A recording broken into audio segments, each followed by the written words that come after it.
Livre de la Genèse, chapitre 32. Jacob poursuivit son chemin, et des anges de Dieu le rencontrèrent. En les voyant, Jacob dit, « C'est le camp de Dieu !» Il donna à ce lieu le nom de Mahanaïm. Jacob envoya devant lui des messagers à Ésaü son frère au pays Séhir, dans le territoire d'Édom. Il leur donna cet ordre, « Voici ce que vous direz à mon seigneur Ésaü. Ainsi parle ton serviteur Jacob. J'ai séjourné chez Laban et j'y suis resté jusqu'à présent. J'ai des bœufs, des ânes, des brebis, des serviteurs et des servantes, et j'envoie l'annoncer à mon seigneur pour trouver grâce à tes yeux. » Les messagers revinrent auprès de Jacob en disant, « Nous sommes allés vers ton frère Ésaü, et il marche à ta rencontre avec 400 hommes. » Jacob fut très effrayé et saisi d'angoisse.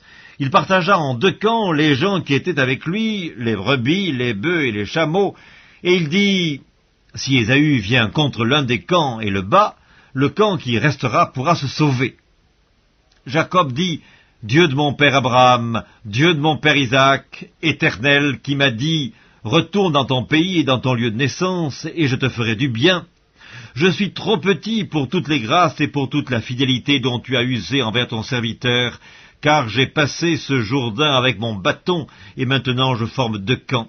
Délivre-moi, je te prie, de la main de mon frère, de la main d'Ésaü, car je crains qu'il ne vienne et qu'il ne me frappe, avec la mère et les enfants.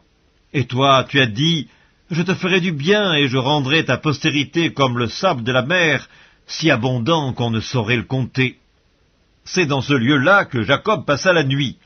Il prit de ce qu'il avait sous la main pour faire un présent à Ésaü son frère.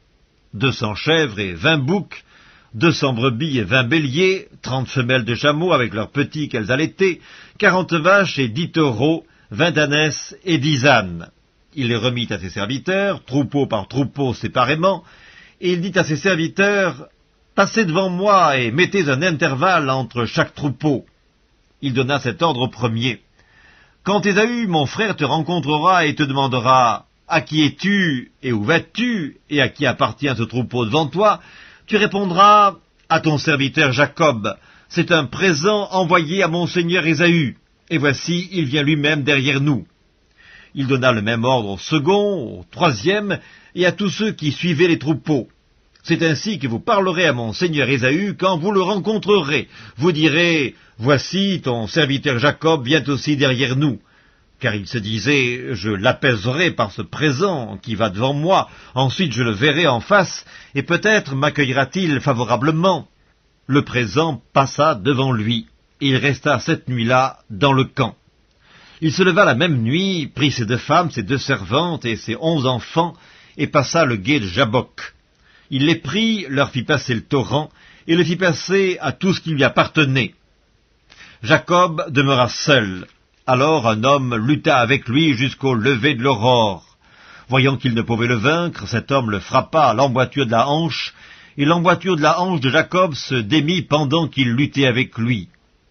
Il dit, « Laisse-moi aller, car l'aurore se lève. » Et Jacob répondit, « Je ne te laisserai point aller, que tu ne m'aies béni. » Il lui dit, « Quel est ton nom ?» Et il répondit, « Jacob. » Il dit encore, « Ton nom ne sera plus Jacob, mais tu seras appelé Israël, car tu as lutté avec Dieu et avec des hommes, et tu as été vainqueur. » Jacob l'interrogea en disant, « Fais-moi, je te prie, connaître ton nom. » Il répondit, « Pourquoi demandes-tu mon nom ?» Et il le bénit là. Jacob appela ce lieu du nom de Péniel, car, dit-il, « J'ai vu Dieu face à face, et mon âme a été sauvée. » Le soleil se levait lorsqu'il passa à Péniel. Jacob boitait de la hanche. C'est pourquoi, jusqu'à ce jour, les enfants d'Israël ne mangent point le tendon qui est à l'emboîture de la hanche, car Dieu frappa Jacob à l'emboîture de la hanche au tendon.